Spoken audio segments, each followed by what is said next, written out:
All right. Well, let's just start. Gentlemen, Yeah. thank you for joining me on this very impulsive last minute decision.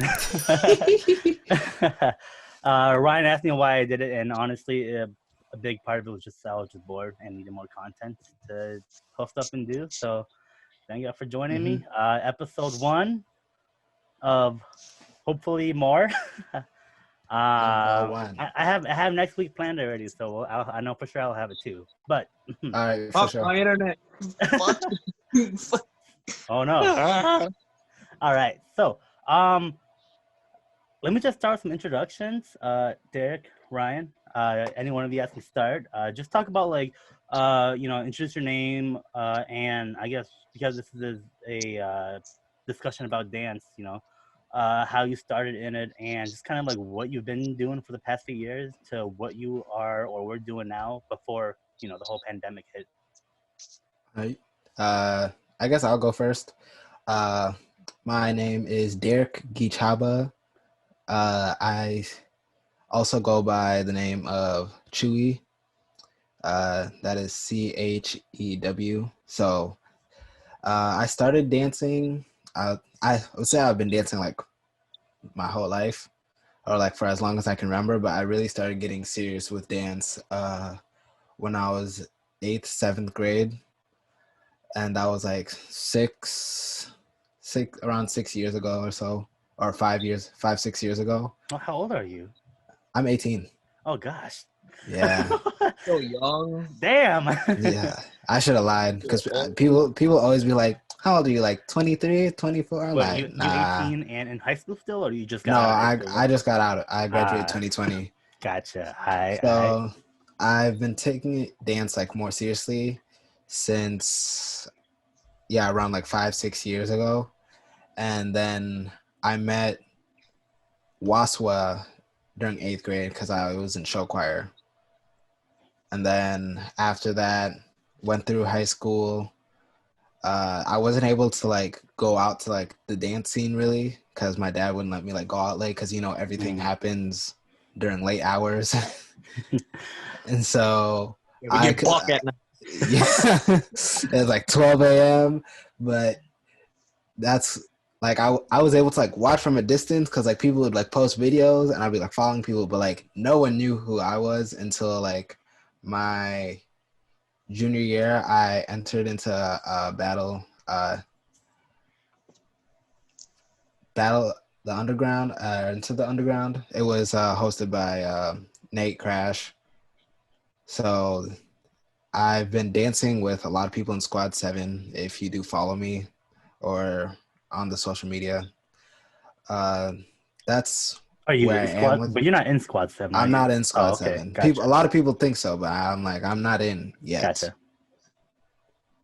So my main styles to say my dance styles are hip hop, or hardcore hip hop to say, light feet and crumping. Okay. And what was the last one? Like before the pandemic? Yeah, just like what were you doing with dance before everything shut us down, pretty much? Uh, Before everything was like shut down, well, I was like a senior in high school. So I was focusing on dance more because I stopped playing football that year to focus on dance more so I can actually have more time in my day.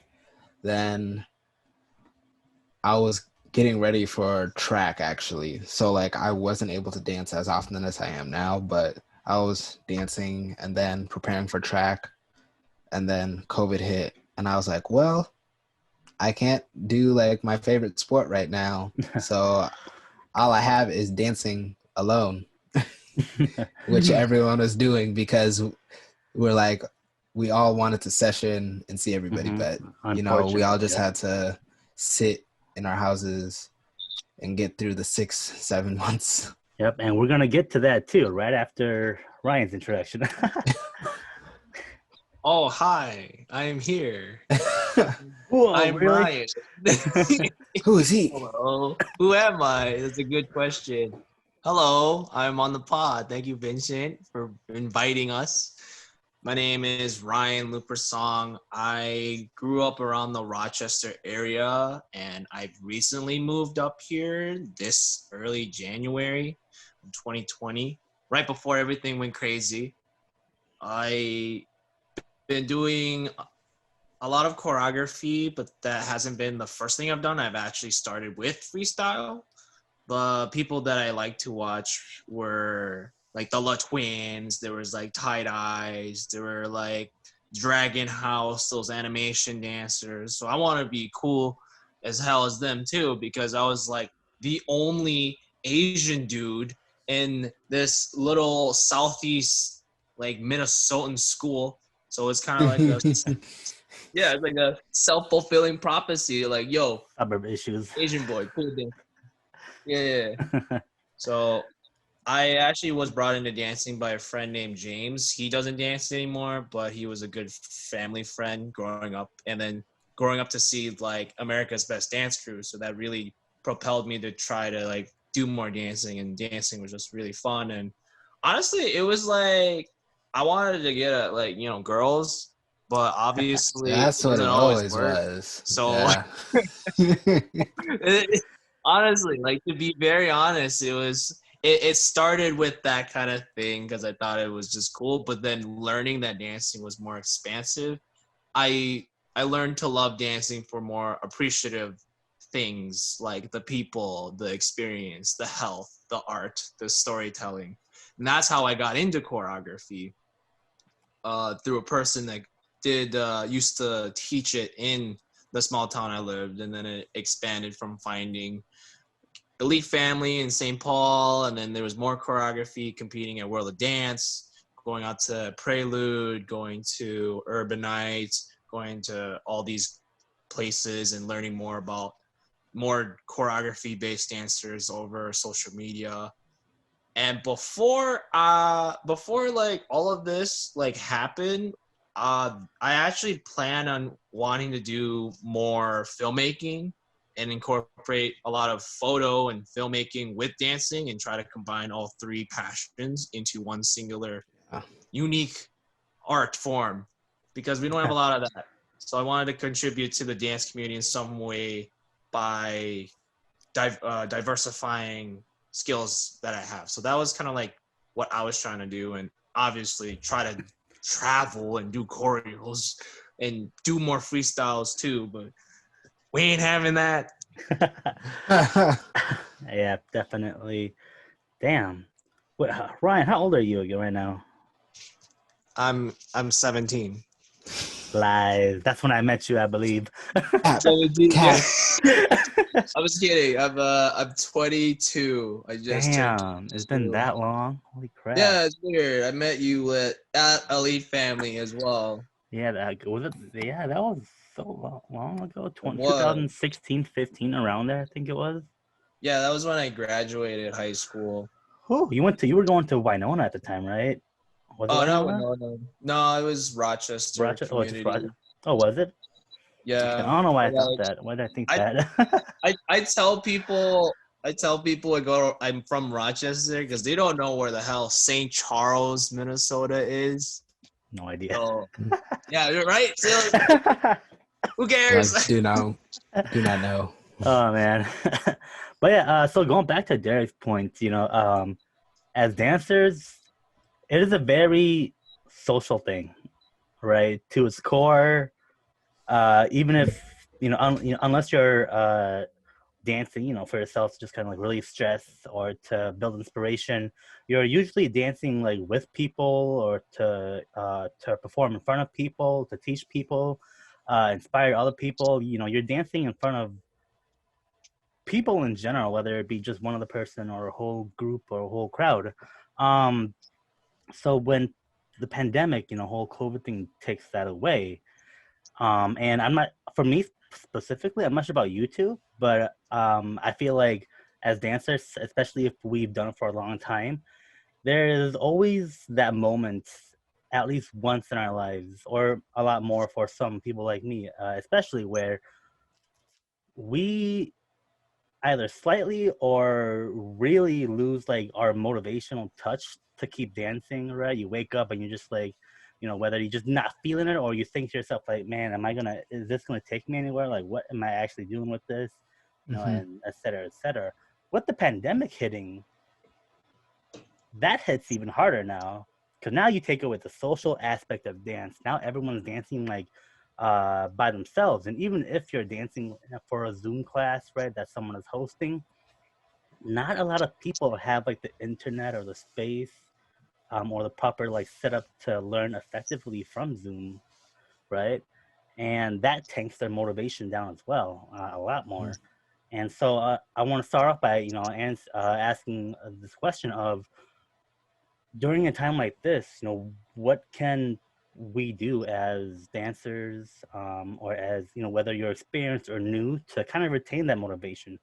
A lot of kids, especially when they're like 12 and under, they rely a lot on places like Cypher Side and House of Dance. House of Dance and those places.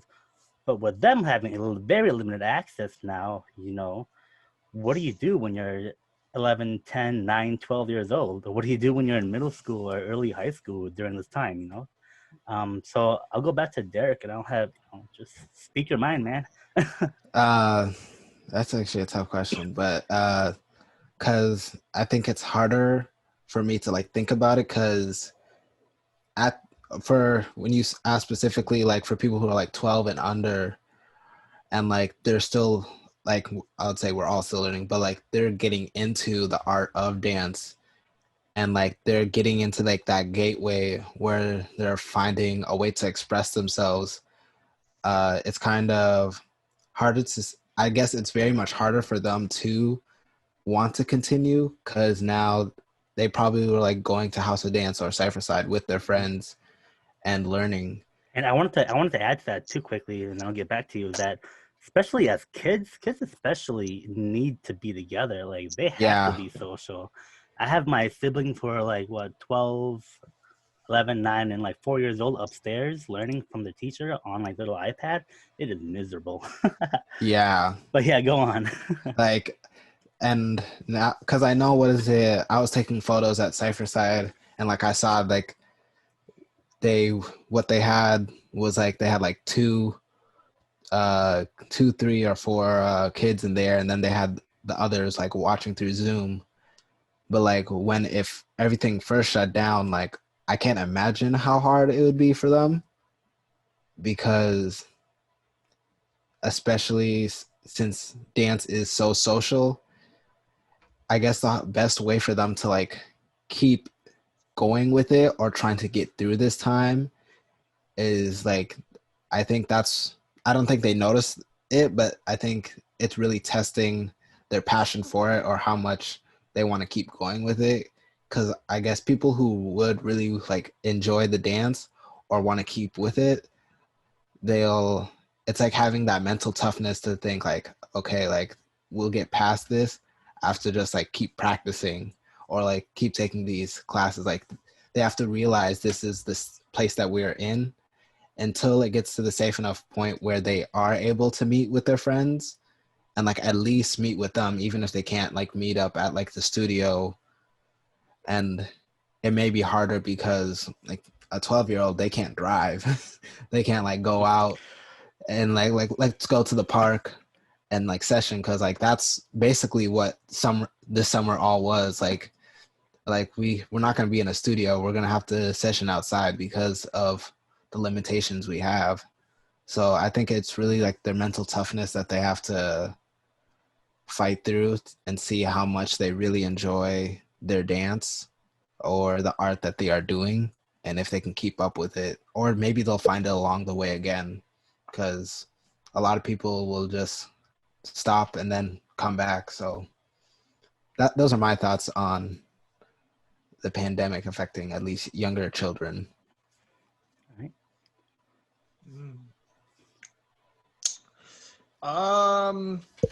This is a hard question. There are a couple things that do pop up in my head. I would say from my experience, I think these ideas are kind of combined. The first thing I want to say is it's okay to have some sort of like intermission where you can't dance as much. I think it's like not it's not healthy to just be like beating up yourself for not dancing and doing the same practices as you did, because we've never been through anything like this before. I think just being sure to be kind to yourself under the circumstances is the first step to being okay as a dancer or like as a person in general. I say that because I remember one time there was there was a Kinja member that I took a class from, and he actually told me there was a long period of time where he actually wasn't dancing. Like, I don't remember what he said he was doing with that time, but it wasn't a matter of months. It was like several years where he actually stopped dancing and he stopped training. But as soon as he picked it up again, he built more skills off of it, especially, you know, being several years a little older. You know, there's tons of people in different ages dancing in different things. So age shouldn't be much of like a fear factor. Mm-hmm.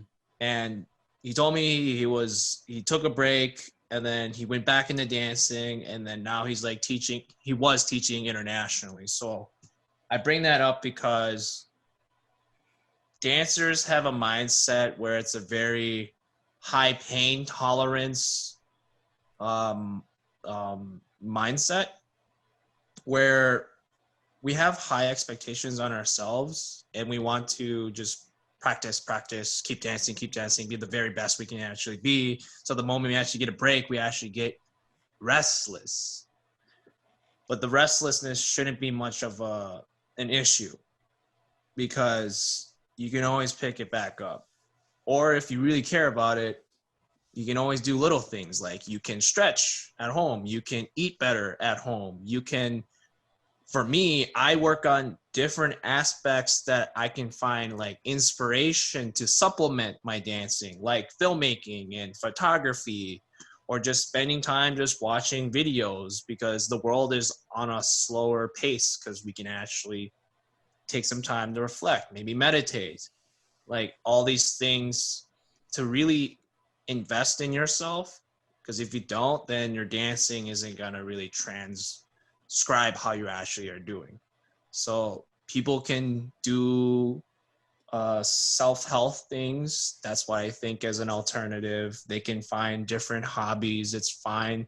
I think the matter of what we prioritize right now, that I feel, is our health and self-reflection. Mm-hmm. There was another thing I was gonna mention too. I think that's pretty much it. You just have to be kind to yourself, to be honest. Like, you can either, whether if you're kind to yourself or not, the situation remains the same. So I would rather have people be kind to themselves about this dance like difficulty. It's not much that I can offer for, say, like younger dancers out there. It is a real test to see if they truly love dancing. They would dance, like, regardless. They would just like dance in their room or something. And even if, you know, they find out that they might not like dance as much as they think they do, there's no shame in that at all, too. Mm-hmm. Yeah, you're still young. Go explore. Yeah, it's like we have to separate the idea where people like they'll hate more of the idea that they can't dance than they are about dance. Mm-hmm. Like, they won't just stop or like hate dancing because like, oh, dancing sucks because of this pandemic. No, it's the lack of dancing they can't do. Yeah. Mm-hmm. And to bring back your point about what you said about you know, just not doing anything dance related. I made a video a few weeks back about you know, 5 ways that you can stay motivated and dance, and one of them was to actually just take a break, to not dance at all, because kind of like what Ryan said, you know, if you start forcing yourself to dance and practice and build those kind of habits, you know, you're gonna end up probably hating dance more than liking dance, because you know, your love for dance all of a sudden turned into a chore, and it's like, oh, I gotta do this now, I gotta spend the next hour dancing now when you probably don't feel it. So, practicing every day to get better or to, to think that it'll help your motivation for dance, it might actually backfire. But yeah. And one thing, actually, I through the pandemic, I've also found it. I found this really helpful was like you said, that moment where like you don't feel like dancing.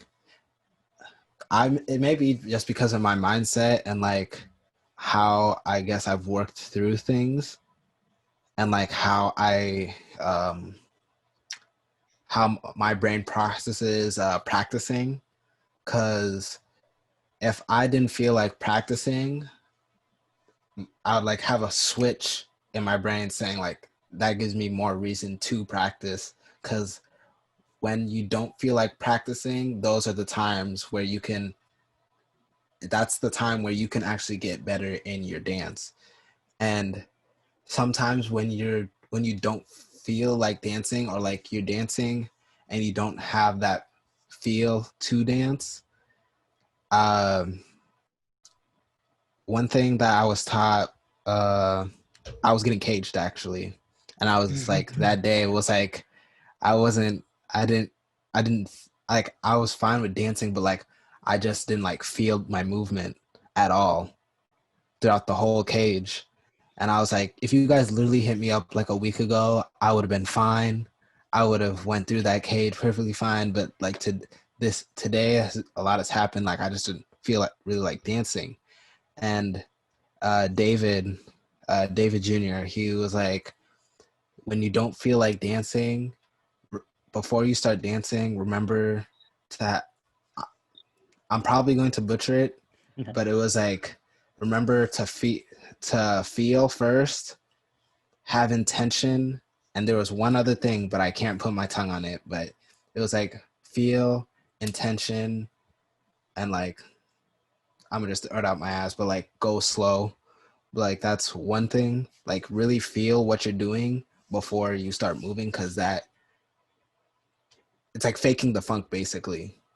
So fake the funk so that you can get that feeling of dance, because you'll notice like in your dance, you'll just not feel it at all. And people will notice it too. So like they'll be like, yo, like he's not feeling it right, like right now. Like I'm not gonna watch him anymore because I can't connect. So people who are trying to dance and don't feel like it, try to make sure like find a song that like you don't think of it as practice, just think of it as dancing like before you started thinking of it as practicing. Try to go back to the time when you're like you just played music and you were singing and dancing to it without thinking about it. Like that's what I try to get back to, and just try to have fun instead of being like, what time is it? Oh, I have practice right now. Like this is my space to dance right now. And I guess it just depends on the person too, because I played sports. I would wake up at like 7 a.m. and then I have weight training and I'm like, I don't want to go at all. Like I'm not trying to go to the gym, but I would still wake up, grab a breakfast burrito, get on my bike and bike a mile to school to start weight training and then have football practice afterwards. But like, I think it's just how I was like trained to practice that has helped me get through this. But that's small tangent. Yeah.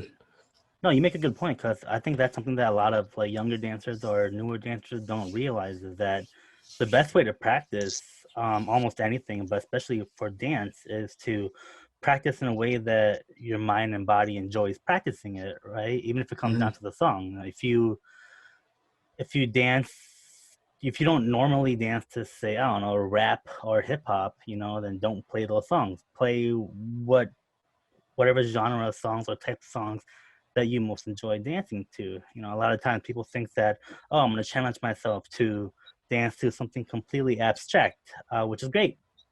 However, if it's something that you're forcing yourself to do because you're not feeling it, and then maybe it'll help you feel it, which maybe it will.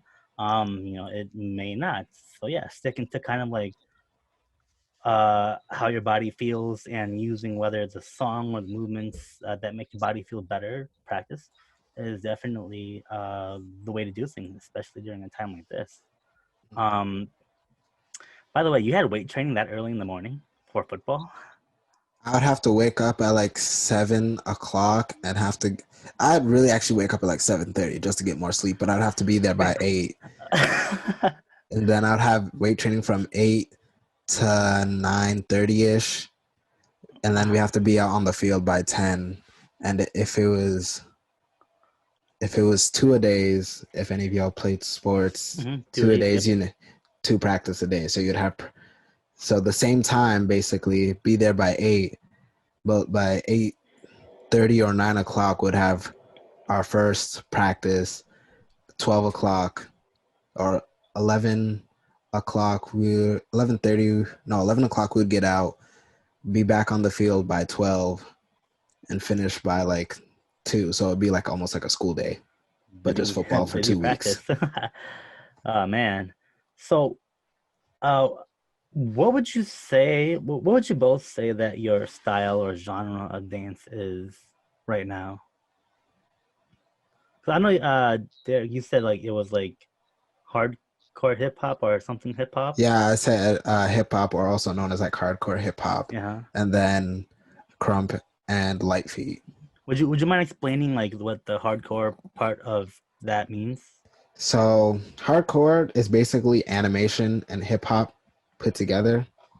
So a lot of the dances or famous dancers that you see right now, like when you watch like Just Debut or Fusion Concept, a lot of those hip hop dancers have a lot of animation, but also have hip hop foundation also. So when you see Le Twins, those are like perfect example of like people who do hardcore hip hop, or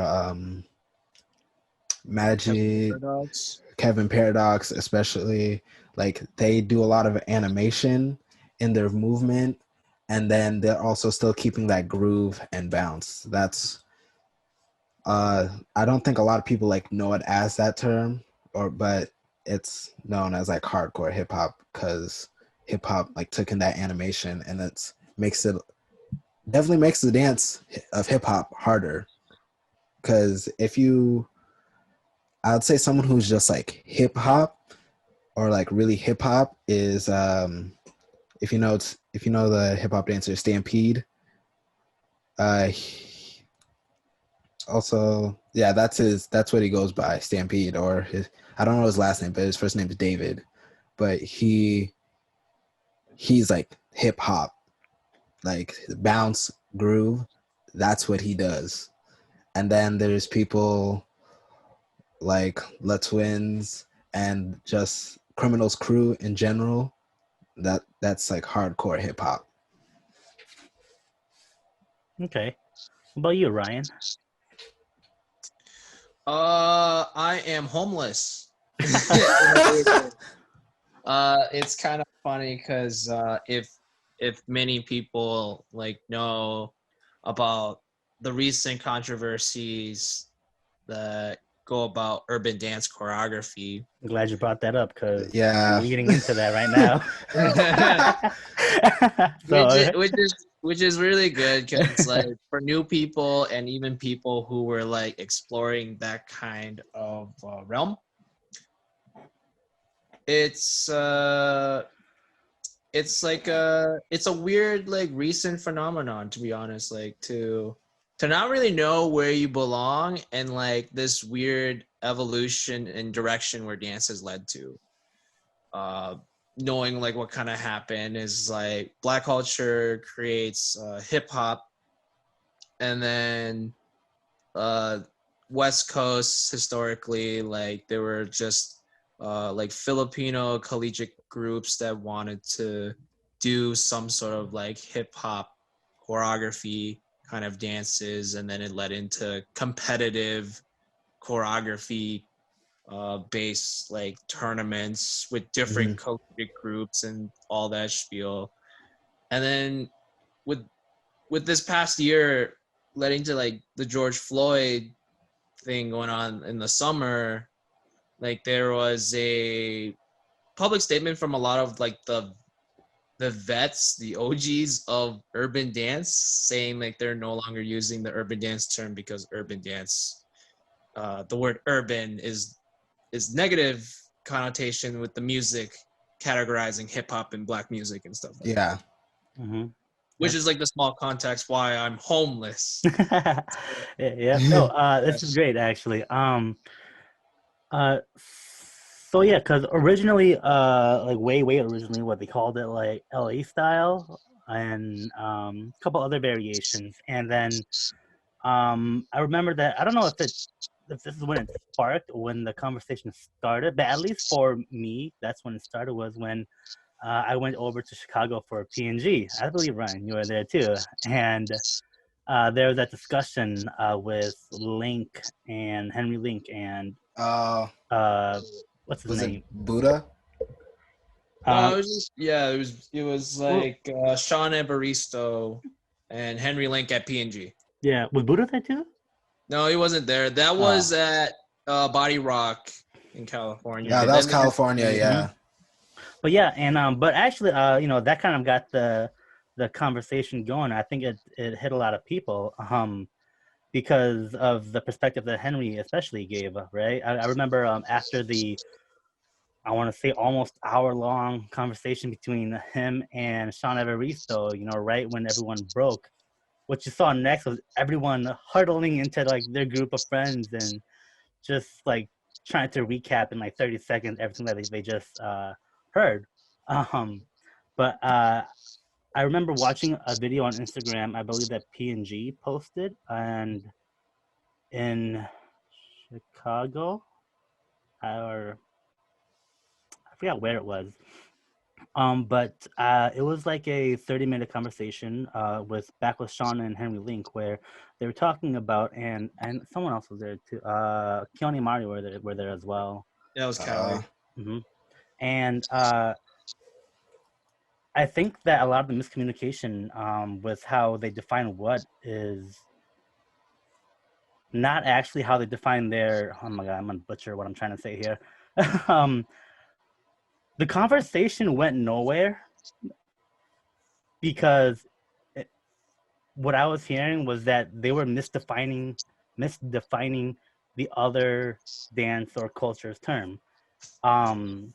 Because from what I heard, you know, Henry Link, he's a big advocate for like, you know, hip hop is not a dance; it's a culture, right? You don't do hip hop; you are hip hop. And then the conversation with Keone and Sean Evaristo and them, it was kind of the same thing, right? It was like, I don't do urban, but I'm a part of this urban community because I feel like this is where I belong. But then Henry Link would say like, you know, no, you're doing urban.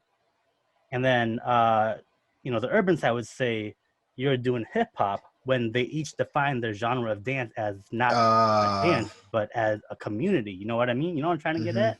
Yeah, I think so. Yeah. Yeah. So both sides literally say, oh, you know, I don't do this dance, I am this dance. But the other side is saying you're doing this dance. And so I think that's where the miscommunication came in.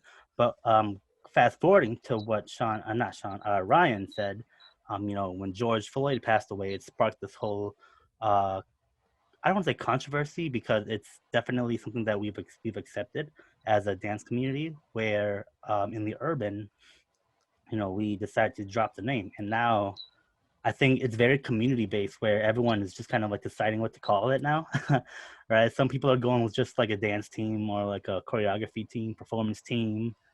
I've heard all styles. Yep, all it's called all styles. style. Open style. Yeah. Right. And this whole like past 12 months and probably for the next like couple of years, we're gonna go into this whole identity crisis in dance, especially with dance becoming more nationally known on like television, things like that, all of a sudden, you know, places like say NBC or Fox or whoever hosts the TV show is gonna coin a certain dance as that dance, and then also everyone who isn't familiar with dance will call it that, right? Like, Mm-hmm. so you think you can dance, have, you know, their hip hop. They call hip hop everything that's not, you know, Everything that's not. ballet, you know, a stage Yeah, dance, yeah, yeah, right? When hip hop is, there's way more to that, you know, yeah. there's way more to that.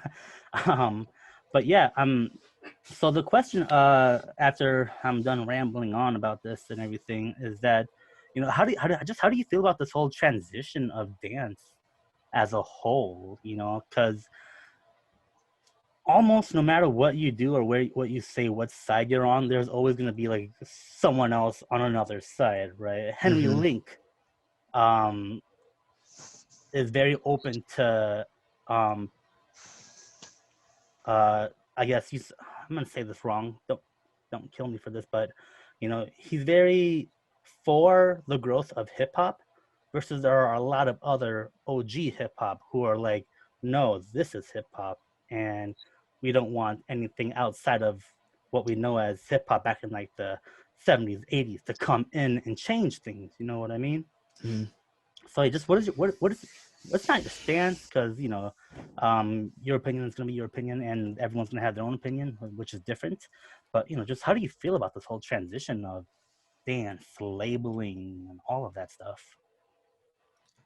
I would say, first to go off of the whole urban dance identity crisis.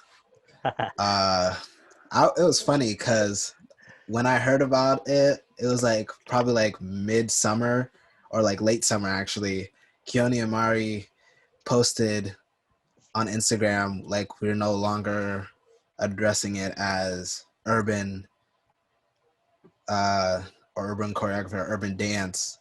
And it was funny because I was like, I swear I made a post like early, like 4 years ago, or 3 years ago. I was like, I don't think urban's like the correct term because I didn't call it urban until like after a while, until like it started picking up as urban. But I was like, I feel like urban's not the correct term to call it because like they're not necessarily to say only doing hip hop.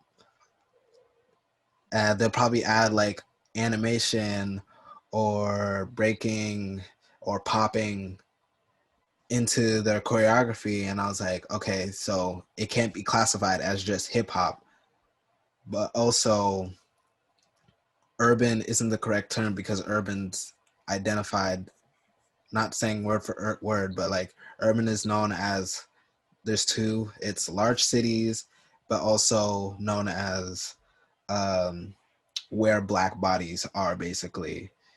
So like cities of where black bodies are. And Yep. so it's like when you're saying, the other side was saying like you're dancing urban, but you're not like are urban because urban identifies with black bodies. So it's like you're doing black dances, not actually. It's so hard to like explain. I think you know what I'm talking about, but like Yeah. This like, topic is crazy. it's like crazy, but we want to have a correct name for it because it's like it's kind of like disrespectful because urban has always been put aside as, you want to say anything but actually like calling it hip hop originally, like we want to do hip hop dances. Mm-hmm. Like, okay, but why are you calling it everything but hip hop? Like, just say you want to do hip hop choreography. Hold up, I have notifications going on in the back from the group chat. Damn it, Sean. But that was like, I understand why, like, also, I'm gonna just put quotes on it. urban dance community was having like their identity crisis because they're like, this is what we've called it, and like we identify it as being like urban, but it's not really urban because it's not black bodies. Also, And you want to be careful of a name as well, because you know, you not only is it gonna supposed to stick for years and years and years to come, but you also want to respect other dancers or other communities' term as other well. communities, yeah. And you want to be aware of like just the wording of it. Like you can't call it choreography because a lot of other dance genres have choreography in it too, right? Yeah. You know, Like you could have fight choreography, like choreography yeah, is just exactly, like yeah, exactly. You know, stunt choreography, all of that stuff. And it's a weird situation that, you know, what urban dance is in right now. But yeah, Ryan, you wanna, you know, what are your thoughts on this whole thing? Can you remind me of the question? The question is just, you know, what are your thoughts on this whole transition that we are seeing right now when it comes to urban dance, you know, because of, or in reflection to, you know, hip hop as well. Okay. Because, you know, there's no question that urban dance was inspired by hip hop. Yeah. I want to say the thing that pops up to my head is I can understand a lot of the frustrations for OGs who get upset when people take hip hop without adding to the pot. Kind of what Buddha Stretch said in the PNG kind of podcast, where like we have no problems with like I'm butchering it. Don't take me for quotes. Like the concept was like a giant like pot of food, and like it's just a problem. It's not a problem when you take from it. It's a problem when you put nothing back in, like that idea. So it's a lot of taking, because historically, like there's a shit ton of people just like taking from Black culture. So hip hop dance is like no exception. So it's good to have, like, I would say it is good to have some OGs upset because they want to keep accountable to make sure it doesn't become muddy and then end up losing its respect as a dance culture.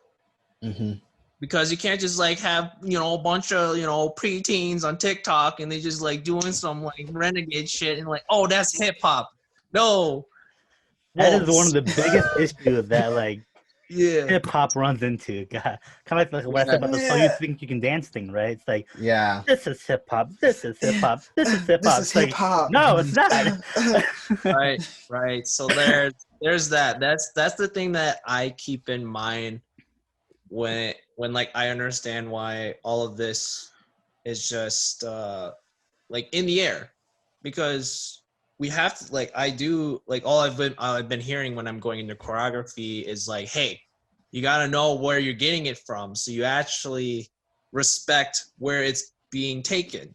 Yes. Like if I take stuff from ballet, like I'm gonna want to know like what is in ballet, like what a little bit of the history. Like I don't have to know everything like from the fucking paper, because that no one's just gonna come up and pop quiz. Who fucking like invented ballet? Like no, like it's no, not that kind of stuff. But it does show like the amount of knowledge and engagement you have from a culture shows how much appreciation you have for it. So we want to respect our like Black brother and sisters when we are having some sort of influence from the culture they have. Like why is it that we benefit? Like why is it like the like hip hop like blowing up, but then the lives of our Black communities like not getting any better from it? Like that's just kind of like a weird discrepancy between the thing. And it's like, I wouldn't say it's similar to like what urban kind of did, but I'm trying to stay away from butts because it's like communications. It looks similar.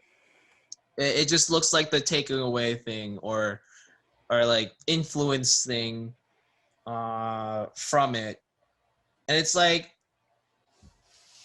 say someone were to like you have a fit, right? You have your own character, and then someone's like, "Yo, that's kind of cool. I'ma bite that." Make it my own kind of thing. That's kind of a bad metaphor. I'm not good at metaphors at this time. I think like dance like it's gonna evolve and it's gonna be happening on paper, and I'm not exactly sure where it's gonna lead. I'm not even sure if there's even gonna be a name, because I'm totally cool with me personally calling it like open style choreography.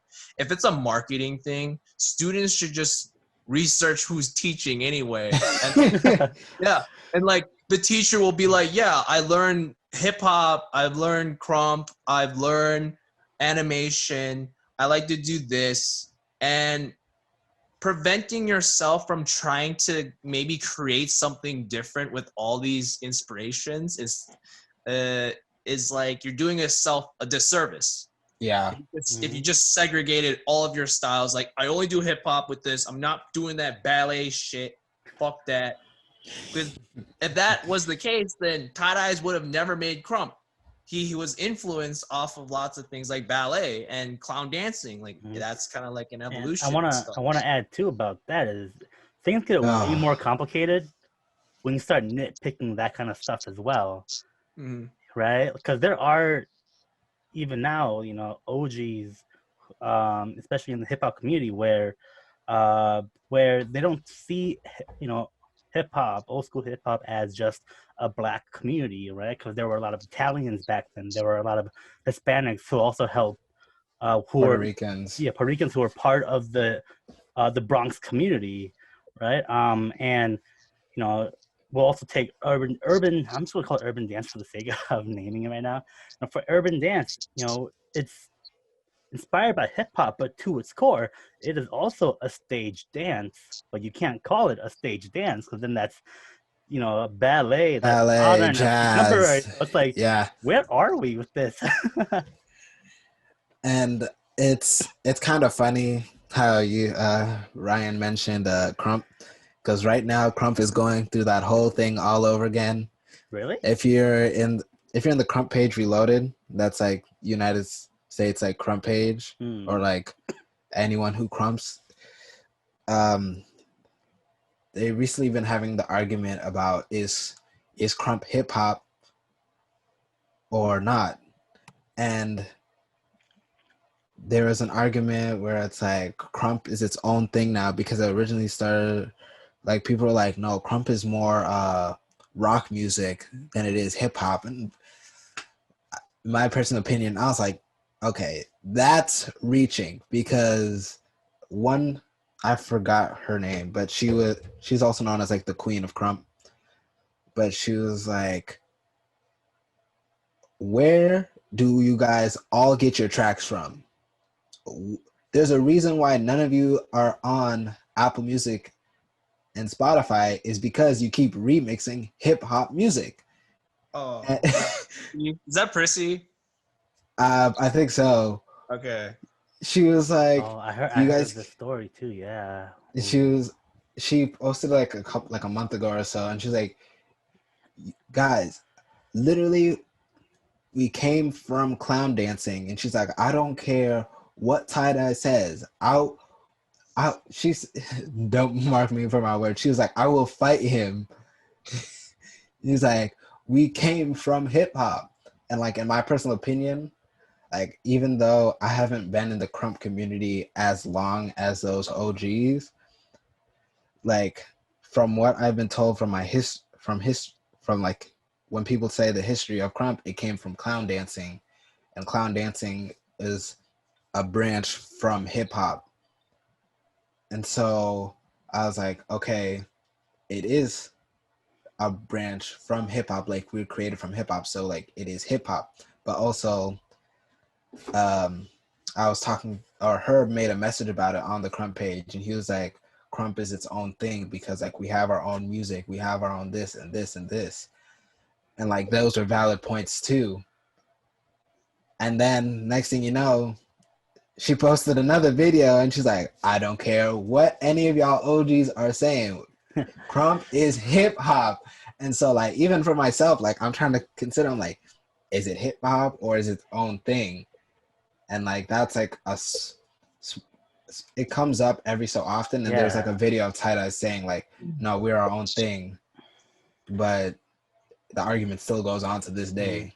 Right. I When see. you nitpick all of that stuff, you know, it gets so much more complicated to really identify, you know, especially I'll bring it back to hip hop, you know, the 4 pillars of hip hop we all know, right? As b-boying, MC, graffiti, and DJ, right? Even if you break those down, there are a lot of people who say that graffiti was its own thing before hip hop. Yeah, there was that conversation too. Yeah. There's DJ where people say, well, you're not creating music, you're remixing other people's music, right?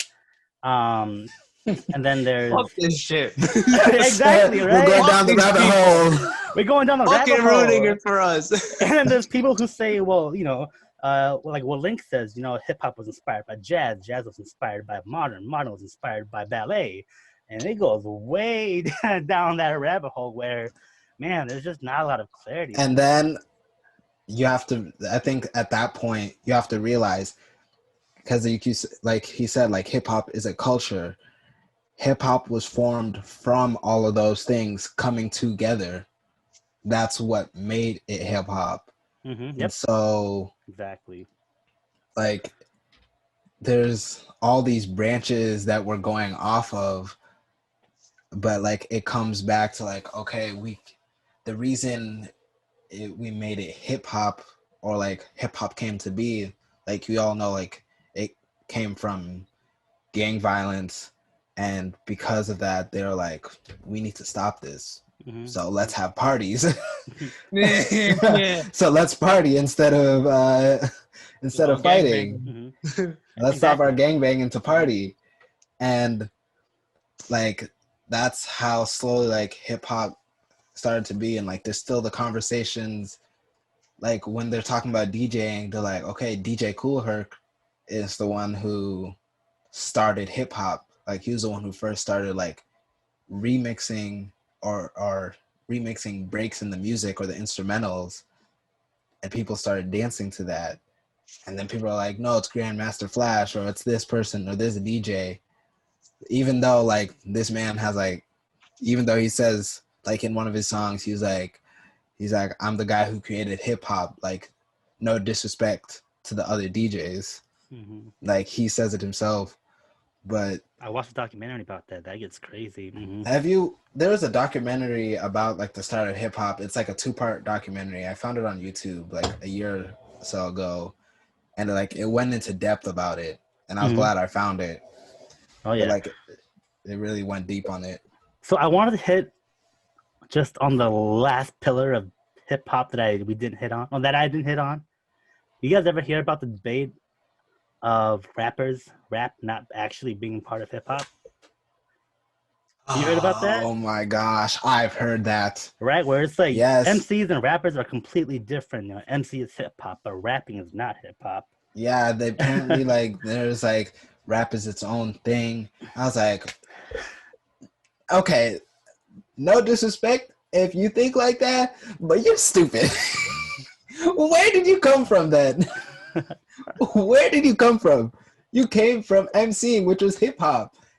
There was no lyrics on the breaks of the music. So like, man, let's speak over the track. And then it became to where it's an art form where it's like more poetry over music and rhymes. And now you created its own thing. It's just MCing has become more intricate, and that's what like makes it rap. Mm-hmm. Yeah, so I think that when we, you know, after this whole discussion, I think especially for younger kids, younger generation, or even our generation. Well, I'm older than all of you guys, so but you know, even like people my age and you know, you two in the late teens and early 20s, I think personally, I feel like it's a lot easier and more comparable to understand dance as like a community more than just movement itself. Mm-hmm. Because in the end, that's kind of how we term the ourselves as a dancer or as a dance community, right? It's we are part of a hip hop community, or we are part of an urban community, or whatever, homeless community, homeless dance community, I'm gonna mommy. right? And it's no longer Hey, just you talking like shit? it's no longer just like popping or locking. It's funk styles. You're part of funk styles now. Because there's so many, yeah. And I just hated how people who are supposed to be educated in dance, just this goes back to like the TV show, they just start coining 20 different communities into just 1-2 minute routines. Like, that's not what it is, man. Yeah, because like people when they first get into dance, they probably like confuse like popping and the funk styles, Yep, and then hip hop. I was talking about Taquong the Locker about just all these mainstream coined names coming out, where people say like, oh, I pop and lock, or do you pop and lock? It's like, pop and lock's not a thing. That's not a thing. Those are two different.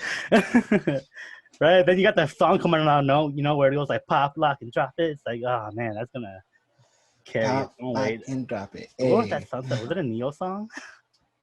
I don't know. It was like in early 2000s. Yeah, it's Pop, not lock, about me, and but drop yeah. So we're running out of time here. I don't want to waste too much time, too much more time. So yeah, today we just talked about like what people can do during this pandemic, because it's hit all of us one way or another, and just wanted to get into the topic of culturalizing dance, how we move on with like naming what was once urban dance, and trying to respect other communities and dances like hip hop, jazz, and so on and so forth. And I think we all can agree that there's probably not going to be any clarity anytime soon when it comes to like terms and names and things like that. You guys have any like last words, just like quick 30-second, 1 minute stuff you want to say to people, or give yourself a plug? I guess I'll make like one more statement I had, and then plug myself. It was mentioning about hip hop and because of like, if you heard new style of hip hop or light feet coming up, that's another discussion. But light feet has really like took over a lot of the dance scene and choreography scene, and a lot of people who do light feet have been getting upset about it because they'll incorrectly teach or not get the right teaching and put it into routines, and then you have OGs and people watching and they're like, what? I didn't even know they were teaching light feet out there. And they're like, that's my money right there. Like, I should be the one teaching those classes. Like, no one gave you the right to teach those classes.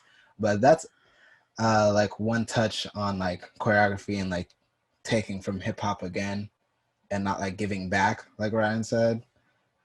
But another conversation for another day. My plugs, you can find me at Derrick Ichaba on all platforms. That's DERRICK, because everyone spells Derrick wrong. There's no space. And my last name is GICHA, B as in boy, A. All right, Ryan, last words and a plug. I would just say, like, in simple terms, I'm kind of like Henry Link, where in the end is just dance, be happy, and also just learn where things are from. Just learn more about dancing, I think. Educate. Yeah, like, just be educated on like the accuracy from which you've learned these things, because I feel there's people who dance, but there's also people who dance and then they're also engaged in like a much bigger grand scheme, because I don't know a singular like really good dancer who is not engaged with like a community and culture. Like I don't know any like people who like just dance, or like just people who have fun at the bars, and I mean that's fine. They're not trying to go to exceed and make money off of it, which is a different boundary. And so I just say for people who are new and even old is just dance, just have fun with it. Just like be nice to people. If there's anyone who's just like being an asshole and being like, "Oh, are you really crumping, Derrick? You call that crump? Do you know who the freaking foundation?" Like, bro, you shouldn't be friends with them anyway. Like, if they're gonna be up in shit. That's not gonna even lie. Like everybody knows that crumpers be making fun of all styles dancers when they try to get into crump. It's just a known thing. It's just if someone like, ever shames you on you're dancing. just say no. I'm just dancing. Legit. You know, Yeah, are you like, crumping? No, I'm just dancing. Yeah, like they shouldn't like instigate or segregate. They should incorporate. Like, Yes. They shouldn't just be so hostile. They should just be like, "Hey, I'm not exactly sure if you're doing it right. Let me see if I can help you." And then exchange like, where did you learn these things? And then find the roots of the correct way to do things. And then be like, "Oh, okay." You know, just be happy with it. Like, just dance and be happy. Jeez, people. Y'all going after fucking graffiti? You kidding me? These people have too much time on their hands. I'm so happy. Simply just go and create. I'm happy that our dance community, or like the freestyle and choreography communities are not on Twitter. Because if we were, gosh, I low key feel like it would be a problem. It'd be fun to watch, but it would be a problem. Oh man, definitely. But yeah, just my final words. Just kind of what Derrick and Ryan both said. You know, especially with Ryan's situation, you know, we may all at one point have started to try to get a girl or a guy, but we continue and dance, and we grow as dancers because it's fun and we enjoy it. That is ultimately the bottom line. Dance is for enjoyment. Damn, Ryan, creeping me out. That's a lot of white teeth. I know, right? But yeah, dance for enjoyment. Just remember that. And for those who are going through the pandemic, keep your head up. Do what you can in dance, but don't force yourself to do what you. Damn, Ryan. But don't force yourself to dance if you're not feeling it. All right. Thank you, Derrick. Thank you, Ryan, for joining me today. And we will have you guys on future podcasts. See you, everyone. Yeah, peace out. Oh, thanks. Bye. Taste me. I see you